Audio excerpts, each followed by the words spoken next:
नमस्कार दोस्तों, मेरा नाम है रुद्र सिंह और आप सफ़र कर रहे हैं फ्री एजुकेशन वर्ल्ड की दुनिया में। आज जिस टॉपिक में मैं बात करने जा रहा हूँ, पूरा दिन ये चर्चा में रहा और ये बहुत इंपॉर्टेंट टॉपिक भी है, जियोपॉलिटिक्स के टॉपिक से रिलेटेड है।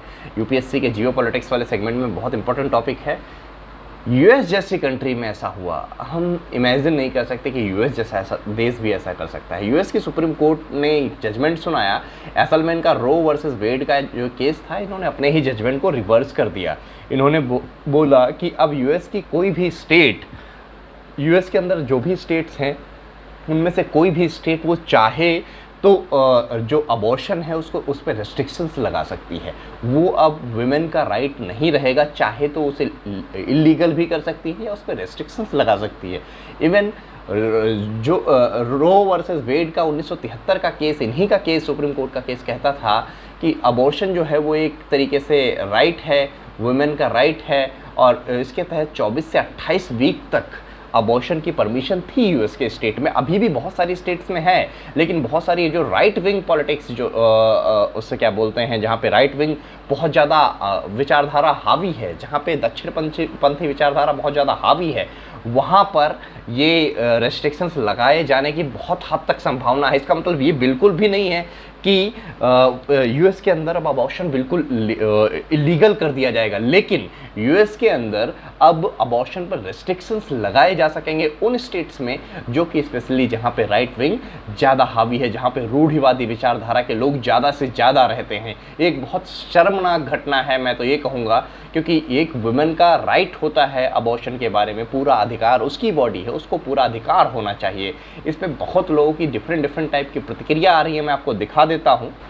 जैसे एक सिंगर हैं टेलर स्विफ्ट, आप सभी ने इनको देखा होगा कहीं ना कहीं टीवी स्क्रीन पे। ये सिंगर एंड आर्टिस्ट हैं, इनके बहुत सारे सॉन्ग्स हैं। इनका कहना है कि the gun, she says gun have more rights than women. Halle Berry जो हैं, Halle Berry and Taylor Swift, इन लोगों का यही कहना है कि जो टेलर स्विफ्ट कहती है इट्स अ टेरिफाइड, और हैली बेरी कहती हैं कि gun have more rights than women. America में इस समय गन का टॉपिक इन्होंने क्यों बोला होगा, क्योंकि अभी आपने रिसेंटली सुना होगा कई सारे ऐसे वाक़े हुए, कई सारे ऐसे हादसे हुए जिनमें किसी ने किसी को गन से मार दिया। तो इनका कहना है कि गन के पास ज़्यादा राइट हैं वुमेन के कंपैरिजन में। ये हालत हो गई है इस जजमेंट को सुनने के बाद, इन्होंने ऐसा बोला है।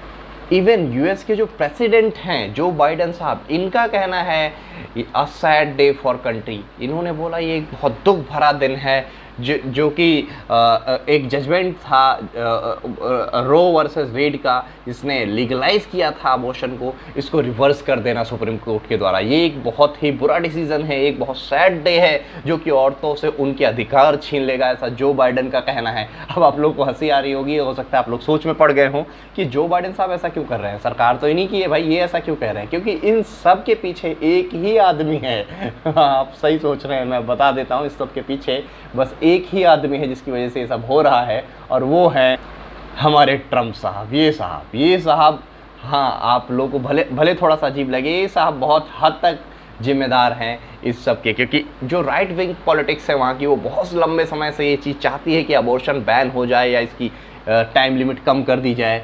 तो इन्होंने एक कहावत ये भी यूएस में चलती है कि बाइडन साहब तो अभी चेयर पे नहीं हैं, ये नहीं चेयर कर रहे हैं यूएस प्रेसिडेंट की सीट को, लेकिन उसके बावजूद काम इनके बहुत सारे हो रहे हैं जो ये चाह रहे थे, क्योंकि जुडिशरी में इन्होंने अपनी पसंद के जो राइट विंग पॉलिटिक्स के जजेस थे उनको बिठा दिया है। अब आप सोचेंगे कि राइट विंग पॉलिटिक्स के जजेस भी होते हैं क्या? हाँ भाई, बिल्कुल होते हैं, क्योंकि विचारधारा हर आदमी की कुछ ना कुछ तो होती है। तो जो इनकी विचारधारा क्या, राइट विंग या दक्षिण पंथी विचारधारा के जो जजेस थे, इन्होंने ऑलरेडी सुप्रीम कोर्ट में बैठा रखे थे। तो एक तरीके से कह सकते हैं इसमें बाइडन का कोई भी कंट्रोल नहीं है, सारे खेलने वाले चचा हैं। इस मैप में आप देख पा रहे हैं जो ब्लैक वाली स्टेट्स हैं, ये बहुत सारी ऐसी स्टेट्स हैं जो कि कंप्लीट बैन करने की बात कर रही हैं इस डिसीजन के आने के बाद, कि अबॉर्शन को हो सकता है बैन तक कर दिया जाए, बहुत हद तक रेस्ट्रिक्ट कर दिया जाए, लाइक 6-7 वीक ही कर दिया जाए या 2-3 हफ्ते ही कर दिया जाए अबॉर्शन की टाइम लिमिट को, ये भी हो सकता है। इसको लेकर डिफरेंट टाइप्स के प्रोटेस्ट हो रहे हैं यूएस में, बहुत सारे प्रोटेस्ट हो रहे हैं, लेकिन अब देखना बड़ा ही दिलचस्प होगा कि अब क्या हो सकता है, क्या होने वाला है इस मैटर को लेकर। मैं तो ये कहना चाहूँगा कि जो हमारे उससे क्या बोलते हैं विदेश मंत्री हैं, अब तक हमारी गवर्नमेंट ऑफ इंडिया को ट्वीट कर देना चाहिए था, कुछ ना कुछ बोल देना चाहिए था कि we are also in scared of कि आपके यहाँ क्या हाल है ह्यूमन राइट्स का। ह्यूमन राइट का इशू बहुत ही बोलते हैं हम लोगों को कि तुम्हारे यहाँ माइनॉरिटी की हालत ऐसी है वैसी है, लेकिन ये बहुत दुख की बात है। या मैं क्या बोलूँ यार, इस पर मैं कुछ कह नहीं सकता कि हमारी गवर्नमेंट बहुत मामलों में चुप रहती है, पता नहीं क्यों। हालांकि बोलना चाहिए, अब जवाब देना चाहिए, अब हमको इतने कमज़ोर नहीं हैं, हालांकि अब बहुत हद तक जवाब देने लगे हैं, लेकिन फिर भी मुझे कहीं ना कहीं लगता है हम लेट करते हैं बहुत चीज़ों में। हमें ऐसे मामलों में नहीं चूकना चाहिए, जैसे कि अन्य वर्ल्ड लीडर जो हैं, इवन उन्हीं का जो हॉलीवुड है वो खुद कह रहा है it's a supreme court is an absolute disaster. Hollywood कह रहा है, उनका हॉलीवुड कह रहा है कि सुप्रीम कोर्ट ने एक डिज़ास्टर टाइप कर दिया है, और हम अभी तक चुप हैं।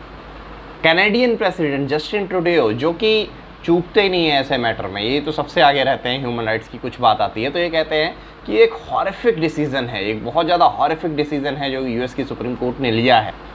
इवन फ्रेंच प्रेसिडेंट जो हैं इमैनुअल मैक्रॉन, ये भी कहते हैं कि abortion is a fundamental right for women.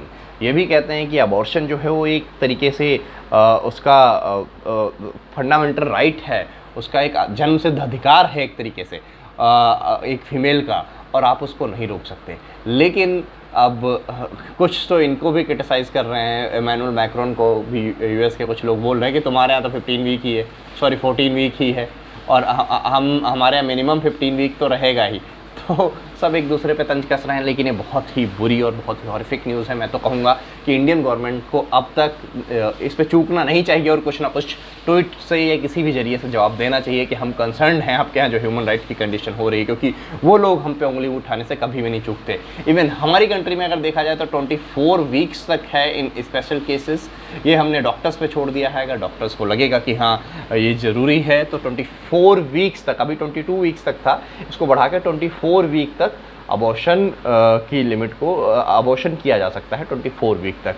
Basically अब ये लीगल है इलीगल है, इस पे डिफरेंट टाइप की डिबेट्स हैं। कुछ लोग कहते हैं कि 22 से 20 जो रिसर्च है वो कहती है 22 से 26 वीक के बीच में बच्चा डेवलप होने लगता है और वो एक ह्यूमन बॉडी की तरीके से बनने लगता है, तो उसके बाद ये हत्या मानी जाती है, उससे पहले ये हत्या नहीं है।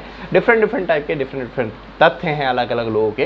टोटल लिमिट होती है 40 हफ्तों की, जो कि 9 महीने बोला जाता है इसको, ठीक है। तो इसमें से 22 से 26 हफ्ते के बीच में बोला जाता है कि जो फीटस है वो अब डेवलप होने लगता है, तो इसके बाद नहीं होना चाहिए। लेकिन हमारी कंट्री में पहले 22 वीक था, अब 24 वीक हो गया। इसके बहुत सारे फ़ायदे और नुकसान दोनों तरीके से हैं। अगर बंद कर देते हैं तो सपोज़ किसी का रेप हो गया या किसी का बेबी डैमेज है, उसका बच्चा सही नहीं है, तो अबॉर्ट नहीं कराएगी तो क्या करेगी, और उसके बच्चे को कोई प्रॉब्लम है या फीटस को कोई प्रॉब्लम हो गई अंदर या अंदर वो मर गया, फिर उन कंडीशन में क्या होगा। एक ऐसा ही अजीब केस आया था आयरलैंड जैसे देश में, आयरलैंड जिसको बहुत हम डेवलप्ड मानते हैं, वहाँ से एक केस आया था आयरलैंड जैसे देश से।